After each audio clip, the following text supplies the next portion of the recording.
Newswatch, late edition.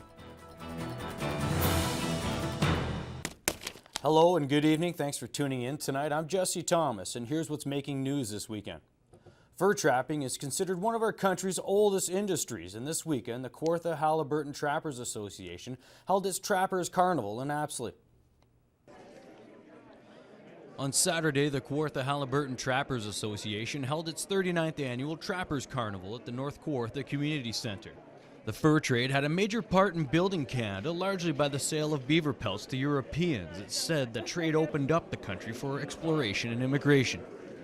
There were some new and familiar faces on hand to take in the festivities that featured harvesting demonstrations and more. There were also vendors on hand selling goods and services, but it was all about passing on the tradition to the younger generations. It's about the kids, about the younger generation, our heritage that we've had and keep going. This is 39 years we've had this carnival. I think I've been president in all except 3 years out of the 39. Nobody wants the job. Trapping is more of a hobby these days, but for the Bolton family, it's part of who they are. Darlene's late husband, Glenn Bolton, was a trapper and carpenter by trade. He took his 3 sons with him when he would go hunting. My husband was an avid trapper, hunter, and fisherman, and from the time the boys were little, old enough to hold a knife, a fishing pole, or a gun, he would take them with him wherever he went. New this year is the Glenn Bolton Memorial Youth Fur Harvesters Education Award. For a child between the ages of 12 to 16, it will cover the cost of the Fur and Management Conservation course, and a plaque will be installed at the community center. Glenn began trapping when he was about 12 years old, and he's just loved being outdoors with the boys, and we did it as a family as well. It was just a time for all of us to be together and to be in the outdoors and to enjoy nature and also learn a lot about what trapping is. The organizers of the event promote sustainable and humane forms of trapping, and they say they play an important role in the wildlife management.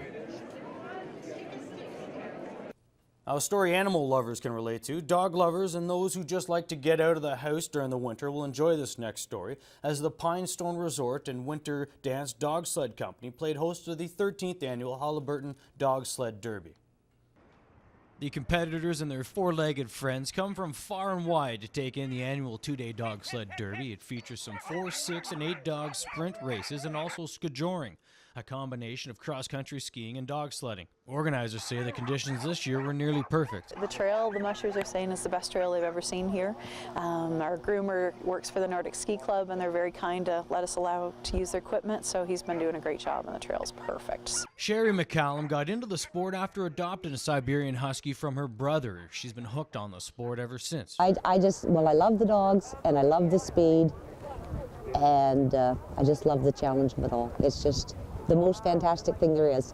A partner at the Midstar Kennel in Kentbridge, Sherry owns more than 20 Huskies now, but unfortunately she's been forced to retire after doctors diagnosed her with lung cancer.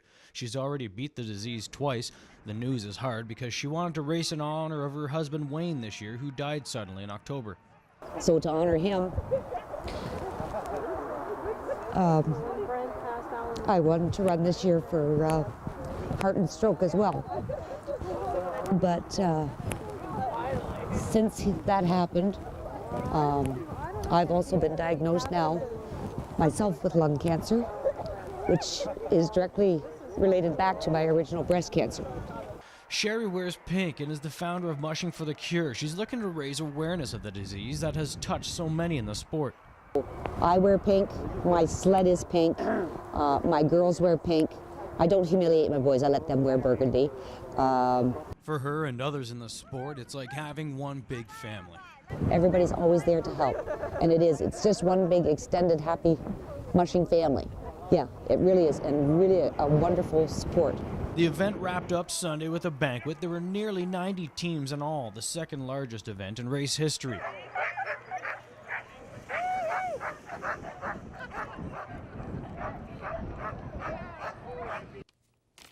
Well, that's all the time we have for now, and thanks for watching. Stay tuned. The Weekend Review is coming up next. Good night, everybody.